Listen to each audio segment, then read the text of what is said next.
walaupun kita kata dah tak ada orang, saya dah kena handle.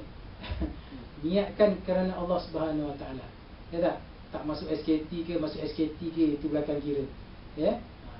Yang penting pekerjaan itu sebenarnya akan memberi satu pengalaman dalam hidup kita.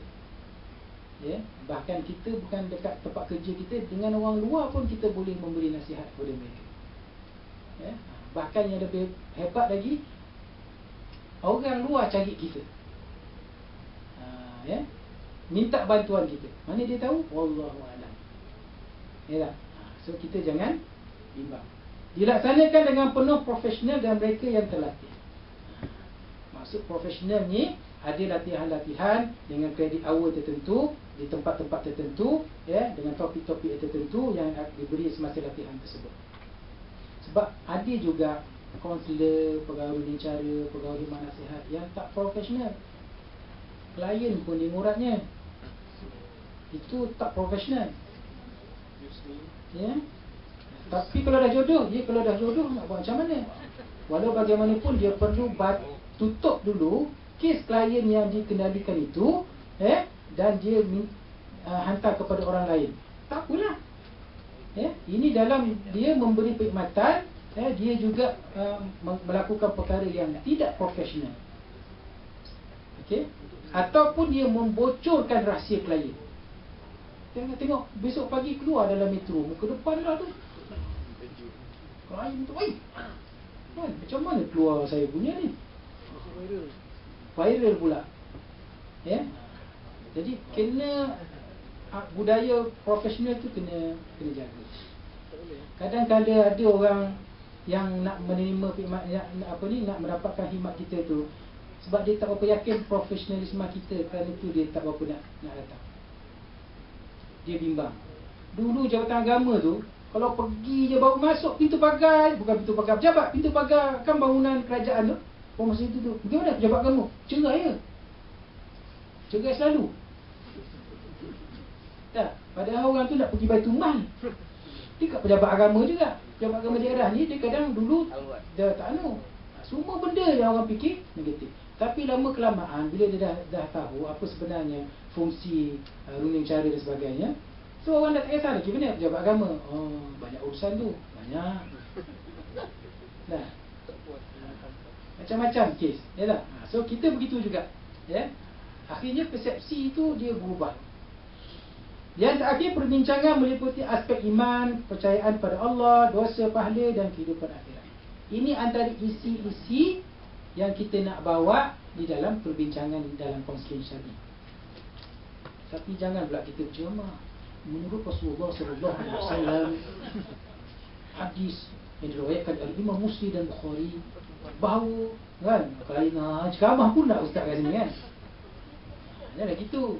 Ya, kita cerita juga bab-bab dunia yang dia bawa tadi, sebab biasanya yang jadi masalah klien ni masalah dunia, bukan masalah akhirat. Saya bimbang macam mana saya masuk syurga. Tak ada, jarangnya. Tak? Yang dia fikir ni, saya bergaduh dengan suami saya ni, nafkah tak bagi. Dah 3 bulan tak bagi nafkah. Berapa lama dah? Dah 3 bulan tak bagi. Suami kerja apa? Pemandu taksi. Lepas tu, dalam aduan dia bukan cerita nafkah. Dalam aduan dia, suami main kayu 3. Cakap, macam mana puan kata suami ada orang ketiga, yang puan cerita ni tak ada nafkah. Dia tak ada nafkah lah encik. Sebab tak ada nafkah lah tu dia, sebab dia kahwin ketiga tu, saya tak cukup nafkah. Oh tak, tu cukup aja. Oh maknanya puan setuju lah kalau suami poligami. Saya tak setuju. Marah pula dia. Rupanya suami tak bagi nafkah, cukup je. Dulu 300 dapat, kan? Yang ni sejak kononnya ada orang ketiga ni, tak payah sesin pun, kan? Bajet lagi.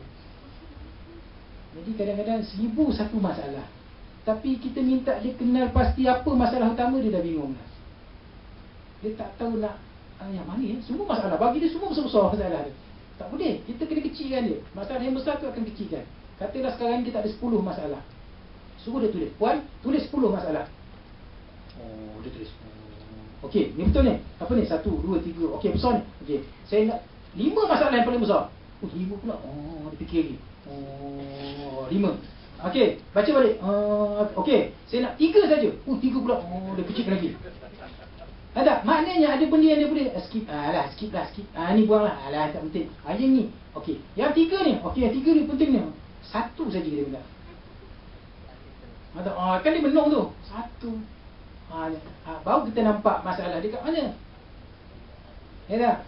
Kalau dia cerita 10-10 tadi dengan kita 9, 8 dengan kita habis tak macam mana penyelesaian ni? Saya pun tengah pening. Kan tengah pening ni. Yang mana satu nak selesai ni? Yang nombor 9 ke nombor 7? Ya tak? Susah kita. Ya, nak bantu klien ni kita kena bagi go through pendek, ringkas satu je besok. Kita pun tak pening. Ya? Kita pun tak hanyut. Tak terlaut kita. Kan? Ya. Nak tanya pasal klien yang bermasalah macam Ustaz kata, khususnya rumah tangga. Kalau orang perempuan ni, kalau time dia tengah masalah dengan suami, habis semua dia cerita kat kita dia bercerita benda yang tak patut dan apa semua kan. Lepas tu kita dah set untuk pertemuan kali kedua. Bila dah balik rumah, agaknya laki dia dah tahu pergi pejabat agama, laki dia pandai dah pujuk apa semua kan. Baik. Kita tunggu tak datang. Sekarang 2 bulan, 3 bulan kemudian start telefon balik kita kan. Yang tu ada temu janji tak? Kita ada buat appointment untuk dia. Dia tak datang? Dia tak datang. Ada buatkan apa tu notis ingatan tak? Kita biasa tak adalah, biasa dalam apa ni, dalam kompon kita je lah. Mungkin kita boleh keluarkan satu notis, puan temu janji yang ditetapkan itu, puan tidak dapat hadir. Ya? Ataupun SMS ke ataupun bagaimana mengingatkan dia. Ya, sebab biasanya kalau banyak klien macam itu, dia time dia dah berbaik, dia bagi dia dah settle lah, bagi dia. Tapi dengan kita sebenarnya itu settle nak cek makan je sebenarnya. Kejap je, lepas tu dia bangkit balik. Kita tetap terima klien tu juga. Cuma dari segi proses dia kita kena tekankan, kalau ingin mendapatkan khidmat di sini ni, kita ada temu janji, ya, kita tak ada walk in. Ya, so sila patuhi. Biasanya kita akan dalam kontrak kita tu, masa kita sesi yang pertama tu, kita akan bacakan salah satunya ialah apabila diikuti dengan sesi-sesi yang lain, ketepatan waktu masa temu janji itu dia perlu akur. Okey. Dan kalau dia tak akur, kita tetap still buka dia punya kes tu, record tu sehingga 3 tahun. Sehingga 3 tahun. Apabila 3 tahun dia tak datang, kita hantar notis bahawa adakah fail ni kita nak tutup ataupun tidak. So kita beri ruang lagi kepada dia dalam tempoh 2 minggu. Kalau tak balas, tutup. Besok kalau dia datang balik, buka fail baru balik. Fail baru kita mula daripada step awal lah. Sebab boleh jadi isu dia tak sama. Dan sekali satu yang saya nak ingatkan, kesilapan kita ialah kadang kita suka melayan pengadu tentang orang yang diadu. Ya, sebenarnya proses kaunseling kita menolong orang yang mengadu, bukan siapa yang diadu. Suami saya ustaz, dia tu suka begini, suka kencing orang, bohong orang, apa semua gini ustaz. Suami saya tu jahat, suami saya. Kita kena potong dia. Saya dengar banyak betul masalah suami puan. Apa yang puan buat apabila suami buat itu? Potong dia, tukar tajuk dia. Kita fokuskan kepada dia. Ya, sebab yang kita nak tolong dia, bukan nak tolong suami. Suami tu hantar kita hukum, tak panggil dia. Kalau dia tak datang juga, so saman, tangkap dia. Tak kena mengena dengan kita. Kan saya dah cerita tadi, kaunseling ni suka reda. Ya tak? Dia nak datang, dia tak datang, nak cakap macam mana. Okay? So, siapa yang datang dekat kita tu, itu yang kita nak bantu. Maksudnya, yang datang itulah, yang membuat aduan itulah, yang dia sedang mengalami penyakit. Dia tengah sakit. Sakit hati ke, sakit kepala ke, dia tengah mengalami masalah. So, dia kena tolong. Apa yang dia tak puas hati tadi. So, kita bantu dia. So, yang contoh tu kita potong dengan hikmah. Mana nak potong? Baru nak potong, dia dah cakap. Baru nak potong, dia cakap. Ambil apa yang dia cakap. Contoh tadi, banyak betul saya dengar apa yang suami puan lakukan perempuan. Boleh puan ceritakan apa yang puan buat untuk mengatasi masalah itu. Ya tak? So, dia akan fikir, tak cerita suami dah. Setiap kali dia pusing kepada